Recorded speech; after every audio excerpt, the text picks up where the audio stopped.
அமெரிக்காவில் ட்ரம்ப் வந்ததுனால இந்தியாவுக்கு நிறைய பாசிட்டிவ்ஸும் இருக்குது. நமது பிரதம மந்திரிக்கும் அந்த அதிபருக்கும் ட்ரம்ப்புக்கும் ஏற்கனவே ஒரு நல்ல ரிலேஷன்ஷிப்பு ப்ரீவியஸ் பீரியட்லேயே இருக்குது. ஸோ அந்த ஃப்ரெண்ட்ஷிப் குட் ப்ரொலாங் இன்னும் இன்க்ரீஸ் பண்ணிட்டு போகலாம். இப்போ ட்ரம்ப்பினுடைய மெயின் குறிக்கோளே லாஸ்ட் டயத்தில் இருந்த மாதிரி சைனாவை அடிக்கிறதா தான் இருக்கும்.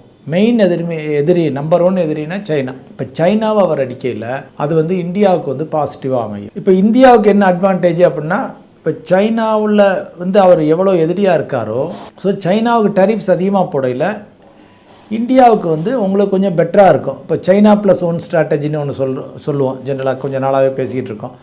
சைனாவை மட்டும் நம்பி இருக்கக்கூடாது நாங்கள் இறக்குமதிக்கு, வேறு நாடுகளும் வேணும்னு சொல்லி ஐரோப்பிய நாடுகளாகட்டும் அமெரிக்க நாடுகளாகட்டும் எல்லாருமே பண்ணுறாங்க. அப்படிங்கிற அந்த சைனா +1 மெயின் கண்ட்ரி இந்தியா.